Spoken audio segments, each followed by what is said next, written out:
खालिस्तान ये एक ऐसा नाम जो कि पंजाब में अक्सर उठ के ऊपर आ जाता है जब भी पंजाब में कुछ होता है, चाहे वो फार्मर प्रोटेस्ट हो या कोई भी दंगा, उसमें खालिस्तान नाम जरूर आ जाता है। और खालिस्तान की मांग आज फिर तेज होने लगी है। खालिस्तान के सपोर्टर्स ने 23 फरवरी को अमृतसर में जमकर बवाल भी किया। खालिस्तान की मांग कोई नई बात नहीं है, इसका कनेक्शन जंग आजादी की लड़ाई से भी है। और इधर अमृतपाल सिंह जो 2-3 महीने से बहुत फेमस हो रहा है, वो खालिस्तान के वारिस पंजाब संगठन का हेड है। अमृतपाल सिंह हमारे इंडियन गवर्नमेंट को खुलेआम धमकी देता है कि जिस तरह इंदिरा गांधी ने खालिस्तान मूवमेंट को रोक नहीं पाई थी, वैसे ही मोदी जी भी रोक नहीं पाएंगे। यहाँ तक कि वो हमारे होम मिनिस्टर अमित शाह जी को भी ये खुलेआम धमकी दे रहा है कि अगर आपने भी हमें खालिस्तान देश बनाने से रोका तो आपके साथ भी वही होगा जो इंदिरा गांधी के साथ हुआ था। यानी अगर सीधी बात में कहें तो जिस तरह इंदिरा गांधी को मार दिया गया था, उस तरह आपको ही मार दिया जाएगा। अब आपके मन में ये सवाल आएगा कि आखिर अमृतपाल सिंह है कौन और ये कहाँ से आया है, वारिस पंजाब संगठन क्यों बनाया गया था और ये खालिस्तान है क्या और इसकी शुरुआत कब हुई थी और सबसे पहले इसकी चर्चा किसने किया था। इन सब के जवाब जानने के लिए हमें थोड़ा पीछे जाना होगा।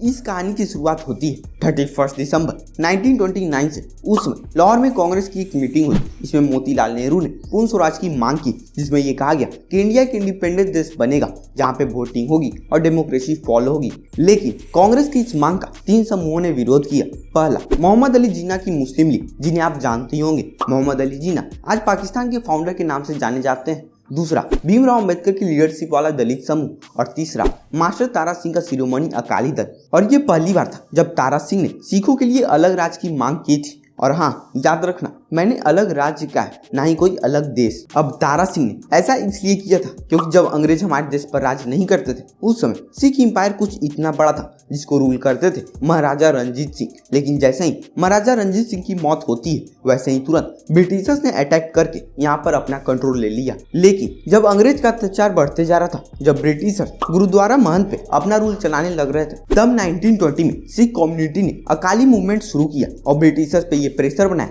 ये गुरुद्वारा मंथ नहीं चला सकते। और ये ऑपरेशन इतना बड़ा कि 175 मेंबर की कमेटी बनी, शिरोमणि गुरुद्वारा प्रबंधक कमेटी, जो आजकल हम सब उसे SGPC के नाम से जानते हैं। वो इसी वजह से बनी थी। और आज भी इनका एक प्रॉपर इलेक्शन होता है और इनके प्रेसिडेंट बनाए जाते हैं। और SGPC जो है उस पार्टिकुलर टाइम से सिख कम्युनिटी का फ्रंट फेस बना। और जो अकाली दल है और SGPC, इन दोनों में काफी क्लोज रिलेशनशिप है उस पार्टिकुलर टाइम से ही। और सिख कम्युनिटी ये मानते थे कि ब्रिटिशर्स जब यहाँ से जाएंगे तब उन्हें इनका सिख एम्पायर वापस मिल जाएगा, पर ऐसा नहीं हुआ। जैसा मैंने आपको बताया था कि 31 दिसंबर 1929 को मोतीलाल नेहरू ने पूर्ण स्वराज की मांग कर दी थी। और मैंने आपको ये भी बताया था कि मास्टर तारा सिंह का शिरोमणि अकाली दल ने पूर्ण स्वराज का विरोध किया था और वो पूर्ण स्वराज की बात से खुश नहीं थे। और जब 1946 में यानी आजादी के लगभग 1 साल पहले ब्रिटिशर्स की जाने की बात होने लगी, तब सिख लीडर ने ये बात उठाई कि अंग्रेजों ने धोखा करके सिखों से पंजाब छीना था और जब वो जा रहे हैं तब ब्रिटिशर्स को सिखों को पंजाब वापस कर देना चाहिए। लेकिन अंग्रेजों ने साफ मना कर दिया और कहा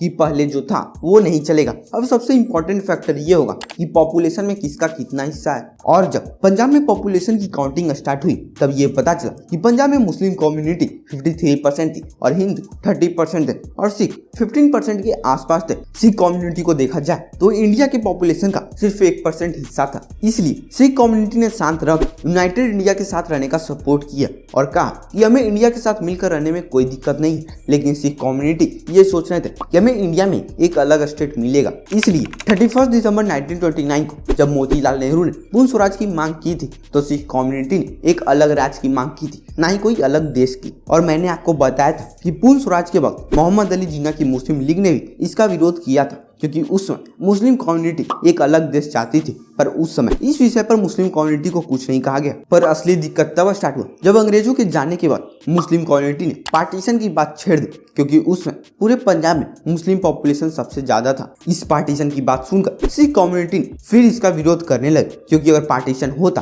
तो पंजाब का एक बहुत बड़ा लैंड पाकिस्तान में चला जाता। और हुआ भी यही। आजादी के बाद भारत का बंटवारा हुआ और पाकिस्तान अलग देश बन गया। इस बंटवारे में पंजाब भी 2 हिस्सों में बंट गया। एक हिस्सा पाकिस्तान में चला गया और दूसरा हिस्सा भारत में रह गया। इसके बाद अकाली दल ने सिखों के लिए अलग राज्य की मांग और तेज कर दी। इसी मांग को लेकर 1947 में पंजाबी सूबा आंदोलन शुरू हुआ। ये आंदोलन पंजाबी स्पीकिंग पीपल द्वारा स्टार्ट किया गया था, जिसमें ज्यादातर सिख थे। और सिख ये आंदोलन इसलिए स्टार्ट किए थे ताकि पंजाबी स्पीकिंग पीपल को एक अलग राज्य मिल सके। ये अलग राज्य की मांग को लेकर 19 साल तक ये आंदोलन चलते रहा। लेकिन आखिरकार 1966 तब की प्रधानमंत्री इंदिरा गांधी ने इस मांग को मान लिया। इंदिरा गांधी की सरकार में पंजाब को 3 हिस्सों में बांटा गया।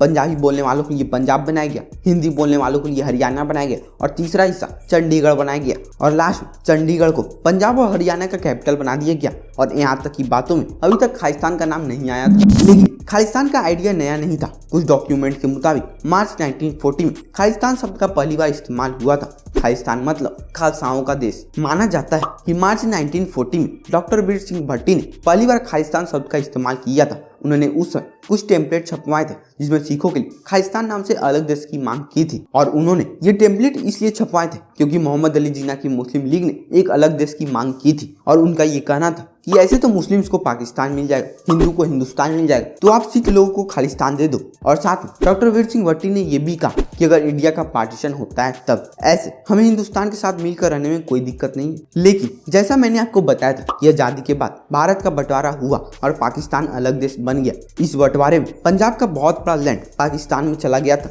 पार्टीशन के बाद सिखों ने जमकर बवाल भी किया, पंजाबी सूबा आंदोलन लॉन्च कर दिया जिसमें इन्होंने सिखों के लिए एक अलग स्टेट की मांग की थी, जिसे 1966 में इंदिरा गांधी द्वारा मान भी लिया गया था और पंजाबी स्पीकिंग पीपल को एक अलग स्टेट दे दिया। सिखों को एक अलग स्टेट देने से वहां कुछ दिन तक तो शांति रही, लेकिन अंदर ही अंदर विरोध के सुर भी उठ रहे थे क्योंकि चंडीगढ़ को पंजाब और हरियाणा दोनों का ही कैपिटल बना दिया गया था, जिसे लेकर सिख लोग खुश नहीं थे। लेकिन ये मैटर थोड़े दिन बाद शांत हो गया। पंजाब एक अलग स्टेट बनने के बाद 1969 पंजाब में विधानसभा चुनाव हुआ। इस चुनाव में टांडा विधानसभा सीट से रिपब्लिक पार्टी ऑफ इंडिया के उम्मीदवार जगजीत सिंह चौहान भी खड़े हुए, लेकिन वो हार गए। चुनाव हारने के 2 साल बाद जगजीत सिंह चौहान ब्रिटेन चले गए और वहां जाकर खालिस्तान आंदोलन की शुरुआत की और यहीं से स्टार्ट होता है रियल खालिस्तान की मांग। 1971 चौहान ने न्यूयॉर्क टाइम्स में खालिस्तान आंदोलन के लिए फंडिंग की मांग करते हुए एक एडवर्टाइजमेंट भी छपवाई।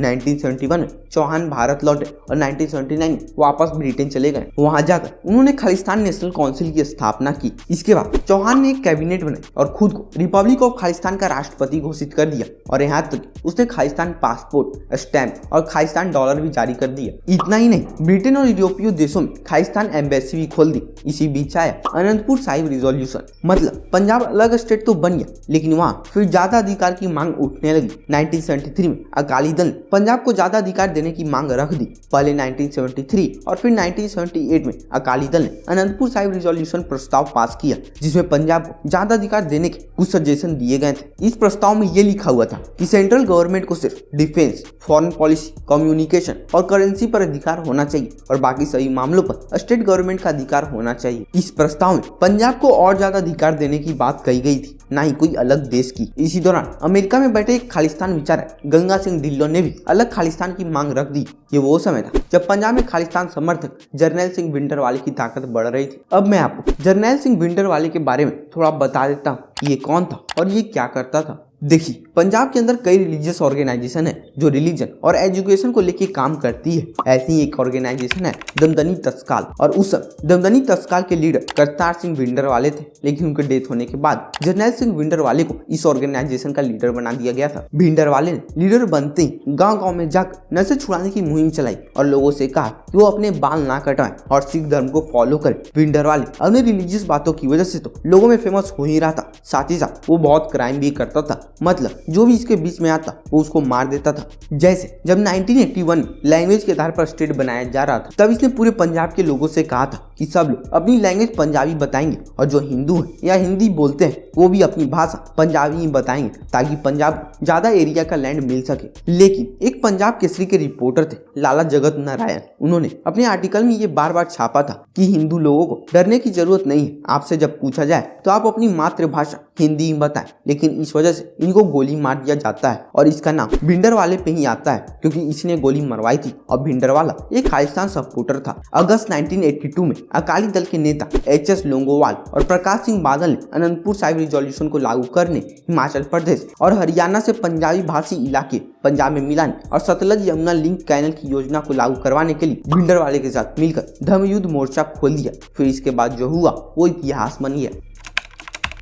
भिंडरवाले की ताकत बढ़ते जा रही थी, वो अकालियों के करीब था, लेकिन निरंकारियों का दुश्मन। अब अकाली से और निरंकारी के बीच में झड़प यानी हाथापाई होते रहती थी। अब सिख और निरंकारी सिख में ये अंतर था कि सिखों में टोटल 10 गुरु हैं, जिसमें से सिख का कहना है कि गुरु गोविंद सिंह जी आखिरी गुरु है और उसके बाद इन्होंने किसी को ही गुरु नहीं माना। और क्योंकि सारे 10 गुरु जो थे उनके उपदेश गुरु ग्रंथ साहिब में है तो उन्हीं को सिखों ने अपना गुरु माना। वही निरंकारी सिख ने दोबारा से अपने लीडर को गुरु मानना शुरू कर दिया और इसको लेकर सिख और निरंकारी सिख में झगड़ा हमेशा से रहा है। और 13 अप्रैल 1978 को ये झगड़ा इतना बड़ा कि इसमें अकाली दल के 13 मेंबर की मौत हो गई। 1980s की शुरुआत में पंजाब में हिंसक घटनाएं बढ़ने लगी। मैंने आपको बताया था कि 1981 में पंजाब केसरी के फाउंडर और एडिटर लाला जगत नारायण को मार दिया गया था। अप्रैल 1983 में पंजाब पुलिस के DIG AAS अटवाल की गोली मारकर हत्या कर दी गई थी और इन सब के मौत का कारण भिंडरवाले ही था। इसी बीच भिंडरवाले ने गोल्डन टेम्पल को अपना घर बना लिया, मतलब वो वहां रहने लगा और छुपने लगा,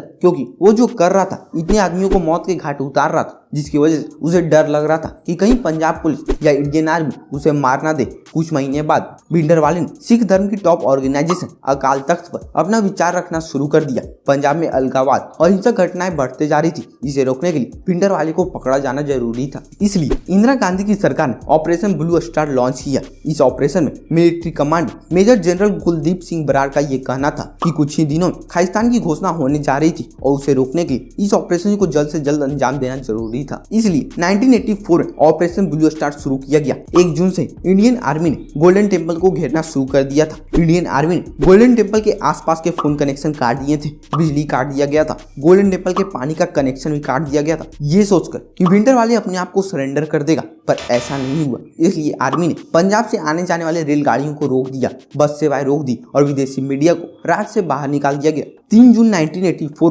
पंजाब में कर्फ्यू लगा दिया गया और 4 जून की शाम से आर्मी ने गोलीबारी शुरू कर दी। अगले दिन आर्मियों की आर्मर्ड व्हीकल और टैंक भी गोल्डन टेम्पल पहुंच गए। दोनों ही तरफ से खूब फाइट चली, खून खराबा भी हुआ, लेकिन 6 जून 1984 को भिंडरवाले को मार दिया गया। सरकारी आंकड़ों के मुताबिक इस ऑपरेशन में 83 सैनिक शहीद हुए थे और 249 लोग घायल हुए थे। वहीं 493 आम नागरिक भी मारे गए थे और 86 लोग घायल हुए थे। 1592 लोगों को अरेस्ट भी किया गया था और उस समय अकाली लीडर्स संत लोंगोवाल से लेकर प्रकाश सिंह बादल तक को ही अरेस्ट कर लिया गया था। अब भिंडरवाले और उसके फाइटर्स को तो मार दिया गया था, लेकिन गोल्डन टेम्पल की जब इमेज बाहर आई तो पूरी दुनिया के सिख भड़क गए, क्योंकि भिंडरवाले को मारते समय गोल्डन टेम्पल ही थोड़ा डैमेज हो गया था। इसलिए सिख लोगों ने ये कसम खाई कि जिसने भी इस टेम्पल का ये हाल किया है वो उसको मार देंगे या उनको मारने की कोशिश में खुद मर जाएंगे। इसलिए इस ऑपरेशन के 4 महीने बाद 31 अक्टूबर 1984 को प्रधानमंत्री इंदिरा गांधी की हत्या उनके 2 सिख बॉडीगार्ड सतवंत सिंह और बेअंत सिंह ने कर दी। इंदिरा गांधी पर इन दोनों ने 18 गोलियां चलाई थी, जिसके चलते इंदिरा गांधी की मौत हो गई। इंदिरा गांधी की हत्या के बाद देश भर में सिख विरोधी दंगे भड़क गए। सरकारी आंकड़ों के मुताबिक अकेले दिल्ली में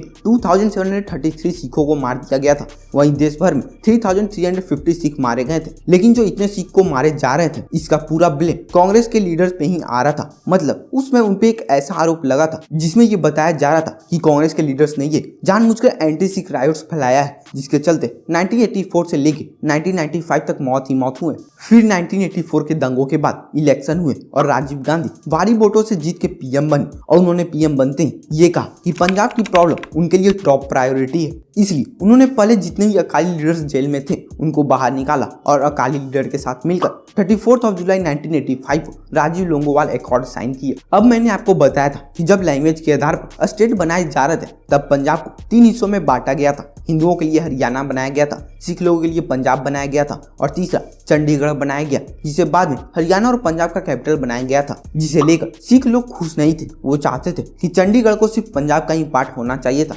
और इस राजीव लोंगोवाल एकॉर्ड में यही लिखा हुआ था कि 26 जनवरी 1986 को चंडीगढ़ को पंजाब में ट्रांसफर कर दिया जाएगा। अब देखिए, भिंडरवाले की तो डेथ हो गई, लेकिन भिंडरवाले के सपोर्टर्स अभी भी पंजाब में थे, जिनको ये राजीव गांधी के साथ साइन हुआ एकॉर्ड बिल्कुल पसंद नहीं आया और बाद में इन्होंने संत लोंगोवाल की हत्या कर दी। राजीव गांधी ने सिचुएशन को तुरंत संभालने के लिए एकॉर्ड साइन तो कर लिया था और अकालियों को वादा भी कर दिया था कि चंडीगढ़ को पंजाब में मिला दिया जाएगा। लेकिन हरियाणा के सीएम भजन लाल ने राजीव गांधी को कहा कि अगर चंडीगढ़ पंजाब में चला गया तो हरियाणा के हिंदू उनको वोट नहीं देंगे और आपके हाथ से हरियाणा भी चला जाएगा। ये बात राजीव गांधी को समझ में आई और बाद में वो इस रिकॉर्ड से पीछे हट गए, जिसके लिए उनको आज ही इसका दोषी ठहराया जाता है। अब 1984 से 1995 के बीच पंजाब में उग्रवाद टॉप पर रहा। उग्रवादियों ने सुरक्षा एजेंसियों और हिंदुओं को अपना निशाना बनाया। 23 जून 1985 को कनाडा के मॉन्ट्रियल से लंदन जा रही एयर इंडिया की फ्लाइट को हवा में ही बम से उड़ा दिया गया। इस फ्लाइट में बैठे सभी 329 पैसेंजर और क्रू मेंबर्स की मौत हो गई। बबर खालसा ने इस हमले की जिम्मेदारी लेते हुए इसे भिंडरवाले की मौत का बदला बताया था। 10 अगस्त 1986 को ऑपरेशन ब्लू स्टार को लीड करने वाले पूर्व सेना प्रमुख जनरल AAS वैद की पुणे में हत्या कर दी गई और इस हत्या की जिम्मेदारी खालिस्तान कमांडो फोर्स ने ली। 31 अगस्त 1995 को एक सुसाइड बॉम्बर ने पंजाब के सीएम बेअंत सिंह की कार के सामने खुद को उड़ा लिया, जिससे बेअंत सिंह की भी मौत हो गई। 1990 के बीच तक पंजाब में विद्रोह करने वालों का सफाया हो चुका था। मतलब कुछ खालिस्तान सपोर्टर्स को मार दिया गया था और कुछ खालिस्तान सपोर्टर और आतंकी मॉड्यूल भारत से बाहर अपना ठिकाना बना चुके थे। अब अमेरिका में बैठे गुरुपतवंत सिंह पन्नू ने साल 2007 में सीख फॉर जस्टिस नाम का एक ऑर्गेनाइजेशन बनाया। ये दावा किया गया कि ये ऑर्गेनाइजेशन 1984 के दंगों के पीड़ितों के लिए न्याय की मांग करने के लिए बनाया गया था, लेकिन 2019 में सेंट्रल गवर्नमेंट ने इस ऑर्गेनाइजेशन पर रोक लगा दिया, क्योंकि ये ऑर्गेनाइजेशन 4 साल पहले पंजाब को भारत से अलग करने के विषय पर प्रवासी सिखों, मतलब वो सिख जो इंडिया से बाहर रहते हैं, उन सिखों के बीच 2020 में वोटिंग कराने की घोषणा की थी। अक्टूबर 2021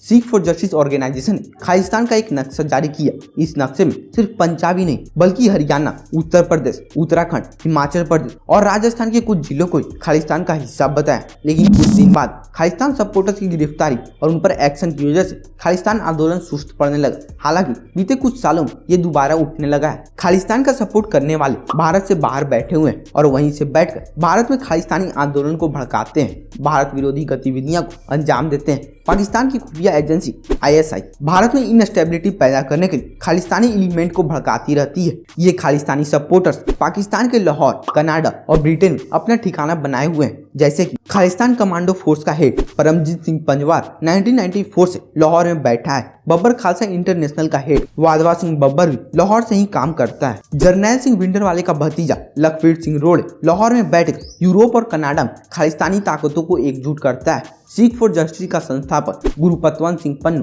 अमेरिका में है और अब अमृतपाल सिंह जो कि वारिस पंजाब दे संगठन का हेड है, वो इंडिया में बैठकर खालिस्तान का सपोर्ट कर रहा है। पर ये अमृतपाल सिंह इंडिया में नहीं रहता था, ये दुबई से आया था सितंबर 2022 में और वारिस पंजाब दे ऑर्गेनाइजेशन की शुरुआत दीप सिंह सिद्धू ने 29 सितंबर 2021 में शुरू किया था, जो कि एक एक्टर भी रह चुके हैं। और इस ऑर्गेनाइजेशन का मोटिव ये था कि ये सेंटर से पंजाब के राइट्स दिलवाएगी और पंजाबी कल्चर को सेव करेगी। लेकिन पंजाब चुनाव से 5 दिन पहले 15 फरवरी 2022 को एक रोड एक्सीडेंट में दीप सिंधु की मौत हो जाती है। इसके बाद एंट्री होती है अमृतपाल सिंह की, जो कि दुबई से दीप सिंधु के टच में था, लेकिन ये कभी मिले नहीं थे। दीप सिंधु की डेथ के बाद अमृतपाल सिंह को सितंबर 2022 में वारिस पंजाब दे का हेड अनाउंस कर दिया जाता है और इस पे दीप सिंधु की फैमिली ने कहा कि उसका अमृतपाल सिंह से कोई लेना देना नहीं है और उसने जबरदस्ती वारिस पंजाब दे पे कब्जा कर लिया है। लेकिन अमृतपाल सिंह के जो सपोर्टर्स थे उनका कहना था कि दीप सिंधु के जो समर्थक है उन्होंने उसको वारिस पंजाब दे का हेड बनाया है। अमृतपाल सिंह वारिस पंजाब दे का हेड बनते ही ये कहा